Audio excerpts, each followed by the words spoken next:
Kwa kweli kuwashukuru sana jopo la mawakili waliotuwakilisha mahakamani, katibu mkuu na bodi ya wadhamini iliyoongozwa na wakili Mpale Mpoki akisaidiwa na wakili Dr. Rugemeleza Nshala, kuwepo wakili Hekima Maswipu na alikuwepo vile wakili Seleman Matauka.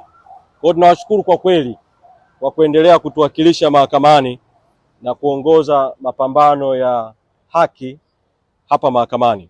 Pili, nishukuru wanachama ambao wamefika, ambao walikuwepo mahakamani, wengine waliwahi kuondoka na mliobaki mpaka sasa. Asanteni sana. Na nitoe mwito kwa wananchi na wanachama wa Dar es Salaam na wapenda haki na wapenda demokrasia kujitokeza kwa wingi siku ya tarehe 20 mwezi Mei saa 6 kamili mchana, pale jaji wa mahakama hii atakapokuwa amekuja kutoa uamuzi juu ya pingamizi la awali ambalo upande wetu umeliwasilisha. Sisi tunaamini kwa hoja ambazo zimejengwa na mawakili wetu na kwa hoja na vielelezo vya kesi rejea mbalimbali, tunaamini haki iko upande wetu. Hatutaingilia uhuru wa mahakama, lakini tunatoa mwito kwa watu wote kufika siku hiyo kusikiliza uamuzi wa mahakama. Kwa hilo la kwanza ambalo nitaka nilizungumzia. La pili, nataka kuwaeleza tu kwamba mwenyekiti wa chama, mwenyekiti Tundu Antipas Lissu, utakumbuka kwamba aliwasilisha maombi mahakamani ya kutaka kuunganishwa kwenye kesi hii, na maombi yale yakatupiliwa mbali katika hatua ya awali kwa sababu za kiufundi kwa hoja mbalimbali zilizotolewa na jaji alipofanya uamuzi kuhusu swala lile. Nataka kuwataarifu tu kwamba mwenyekiti Tundu Lissu bado ameendelea na azma yake ya kuunganishwa kwenye kesi hii. Awali alitaka kuunganishwa kama Tundu Lissu ambaye vile ni mwenyekiti wa Chadema. Hoja hiyo ikatupiliwa mbali. Sasa amewasilisha maombi mahakamani ya kuunganishwa kama mwenyekiti wa Chadema Tundu Antipas Lissu kwa nafasi yake ya mwenyekiti wa Chadema. Tunasubiri taratibu zikamilike za ufunguaji wa maombi hayo na hatimaye iweze kupangiwa tarehe ya kusikilizwa ili kama shauri hili litaendelea mbele, basi tunaamini kwamba shauri hili kwa hali ilivyo linaweza kumalizika tarehe 20 mwezi Mei mwaka huu pale maamuzi ya awali ya pingamizi yatakapokuwa yametolewa. Lakini kama uamuzi utatoka kutaka kuendelea na shauri hili, basi tunatarajia vile vile kwamba itapangwa tarehe vile vile ya kusikilizwa hayo maombi ya mwenyekiti Tundu Antipas Lissu kuunganishwa kwenye shauri hili. Na nitumie fursa hii vile vile kusisitiza mwito ambao ulitolewa na kikao cha kamati kuu cha tarehe 28 na 29 mwezi Aprili. Nikautamka kwa umma kwa niaba ya kamati kuu mbele ya vyombo vya habari tarehe 2 mwezi wa 5 mwaka huu wa juu ya kesi vile vile ya uhaini inayomkabili mwenyekiti Tundu Antipas Lissu kupangiwa tarehe ya kusikilizwa. Toka tutoe kauli ile mpaka leo bado kesi ya uhaini ya mwenyekiti Lissu haijapangiwa tarehe ya kusikilizwa kwenye mahakama ya rufaa kutokana na maombi yaliyowasilishwa na upande wa jamhuri na maombi kwa dharura vile vile yaliyowasilishwa na mwenyekiti Tundu Antipas Lissu. Na tunatoa mwito wa wazi kwa vyombo vya habari, sababu sisi tulitoa kauli ya kutoa mwito kwa jaji mkuu kueleza juu ya sababu za kwa nini mpaka sasa mahakama haijapanga tarehe ya kusikiliza kesi ya mwenyekiti Tundu Antipas Lissu bila kuingilia uhuru wa mahakama. Tunatoa mwito wa wazi kwa vyombo vya habari, mumtafute jaji mkuu au mwatafute watendaji wengine wa mahakama wanaohusika waweze kueleza kwa umma ni sababu zipi zinafanya shauri kesi hiyo mpaka sasa haijaitwa mahakama ya rufaa. Kuna msemo wa kisheria unasema justice delayed is justice denied. Haki iliyocheleweshwa ni haki iliyominywa. Katika mazingira ya kuchelewa kusikilizwa kwa shauri hili, tunaona kwamba haki za mwenyekiti Tundu Antipas Lissu katika kesi kubwa ya uhaini zinaminywa, na mahakama isimame kutenda haki kwa kuhakikisha haki inatendeka na haki inatendeka kwa wakati. Hivyo hivyo mwenyekiti alipokamatwa tarehe 9 mwezi Aprili mwaka 2025 alipoletwa mahakama ya Kisutu, alifunguliwa vile vile kesi zinazohusiana na uchochezi. Ni muda mrefu sana umepita, kesi hizo za uchochezi hazijaitwa mahakama ya Kisutu. Ni vyema vile vile vyombo vya habari mkawatafuta wahusika wa mahakama, wakaeleza sababu za kesi vile vile za uchochezi inayomkabili mwenyekiti Tundu Lissu kutokuitwa mahakama ya Kisutu. Kufanya hivyo hamtaingilia uhuru wa mahakama, ni utaratibu wa kawaida tu. Mihimili yote ya dola, iwe ni bunge, iwe ni serikali, iwe ni mahakama, inawajibika vile vile kwa umma, na inawajibika vile vile kwa vyombo vya habari, na inawajibika vile vile kwa wadau wengine katika uendeshaji. La mwisho ambalo nitumie fursa hii kulisema, tutalieleza kwa kina katika wakati mwafaka katika hatua ya baadaye.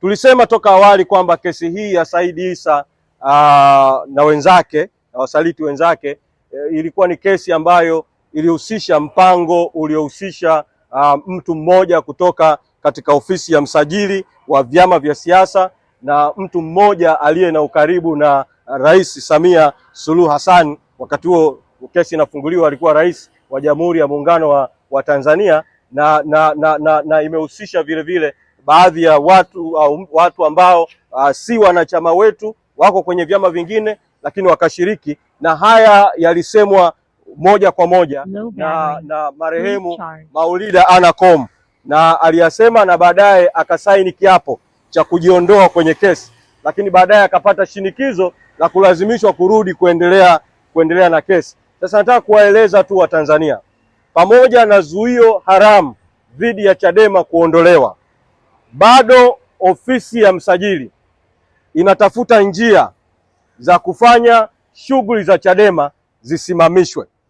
Tayari baada ya kikao cha kamati kuu tulichokaa tarehe 28 na 29 mwezi Aprili, na matamko ambayo tuliyatoa ya kamati kuu tarehe 2 mwezi Mei na tarehe 5 mwezi Mei mbele ya umma kuhusu masuala mbalimbali na kwa kauli mbalimbali za viongozi wa chama ambacho wamezitoa kwa nyakati mbalimbali, tumeandikiwa barua na ofisi ya msajili ya kutakiwa kujieleza. Sasa katika hatua hii hatutaweka hadharani maudhui ya barua hiyo kwa sababu bado tunaendelea kushauriana ndani, lakini vyombo vya habari mnaweza mkawatafuta ofisi ya msajili mkawauliza, tumetaarifiwa kuwa mmewaandikia barua Chadema, mmewaandikia barua kuhusu nini na mnataka kuchukua hatua gani dhidi ya Chama cha Demokrasia na Maendeleo Chadema. Lakini mwito wangu kwa wapenda haki na wapenda demokrasia wote, kama ambavyo wamekilinda Chadema katika siku 309 za kuzuiwa kufanya shughuli za siasa, kazi ya kuilinda Chadema iendelee katika maeneo yote, mahakamani, mitaani, kwenye mikutano, kwenye korido za taasisi mbalimbali za kitaifa na kimataifa, kwa sababu suluhu ya matatizo yanayokabili nchi yetu, mkwamo wa kisiasa unaokabili nchi yetu, suluhu yake Chadema ni kati ya mdau kiongozi katika madai mengi ya msingi, ikiwemo madai ya katiba mpya na madai ya reforms katika taifa letu na madai mengine ya msingi ya wananchi. Kwa kazi ya kuihami Chadema na kuilinda Chadema ni kazi ya Watanzania wote, ikiwemo nyinyi vyombo vya habari kama muhimili wa 4 wa dola, Fourth Estate. Kwa hiyo tunawashukuru sana kwa kufika na vyombo vya habari vile vile, na mtufikishie ujumbe huu kwa umma wa Tanzania na wadau wote wa demokrasia na haki. Asanteni sana na Mwenyezi Mungu awabariki sana. Kabani Sato Marijani, wakili waleta maombi kuhusu shauri linalohusu Said Issa Mohamed na wenzake dhidi ya Chama cha Demokrasia na Maendeleo, kumaanisha bodi ya wadhamini na katibu mkuu. Itakumbuka kwamba baada ya kwenda mahakama ya rufani, amri iliyotolewa ni kwamba shauri litarudishwa mahakama kuu, na jambo la kwanza litakalofanyika ni kusikiliza pingamizi la awali moja ambalo jaji alikuwa anasikiliza, Jaji Mwanga alisema kwamba ni swala la ushahidi, halitakiwi kuabudiwa kama pingamizi la awali. Kwa hiyo leo tumefika kusikiliza hoja za mawakili wajibu maombi kuhusiana na hiyo hoja. Sisi pia tukajibu hoja zetu, kusikiliza hoja zao, wao wakiwa wakieleza kwamba ile nyaraka kitaalamu tunaita pleading ambayo imeletwa kufungua ile shauri haijaeleza kwamba chimbuko la mgogoro ni lini, na wanasema hicho ni kosa kisheria na kwamba inatakiwa kwamba shauri iondolewe. Lakini sisi ikawa ni hoja zetu za majibu kwamba ile nyaraka yenyewe ile bidii inajieleza wazi na kinagaubaga kwamba ni tarehe ngapi hayo malalamiko yameanza, na kuna baadhi ya malalamiko ambayo tunayoelewa. Kwa hiyo hawezi kuwa sahihi kusema kwamba na kuelezea pia kwamba kwa mashauri yanayohusu mali zinazoshikiliwa na bodi ya wadhamini, sheria ya ukomo wa muda Law of Limitation Act Sambwana kama sikosei imeeleza kwamba haya mashauri yametolewa nje ya ukomo wa muda. Kwa hiyo kama mawasiliano ni kwamba bidii imejitosheleza, imeeleza wazi kwamba kila lalamiko na muda wake ulioanza ni upi na muda huo uko ndani ya matakwa ya kisheria, na kwamba hata kama ingekuwa aseme hivyo hivyo, lakini hata kama ingekuwa ameeleza au iko nje ya muda, mashauri yanayohusu mali za zinazoshikiliwa na bodi ya wadhamini yamekuwa exempted na hiyo ukomo wa muda. Kwa hiyo baada sisi kueleza hayo, hao wakapata nafasi ya kujibu pia. Amri iliyotoka ni kwamba ndani ya siku 7 kuanzia tarehe 20 mwezi wa 6 2026 mahakama itakuja kutoa uamuzi, aidha lao dumu leo au lao leo na kuendelea. Siwezi kuongelea kwa sababu itakuwa inaingilia majukumu ya mahakama. Lazima tusimamie kuleta hoja, kazi ya mahakama kusikiliza hoja na kuamua hoja hii sahihi kisheria. Ni kwa samani haina shaka.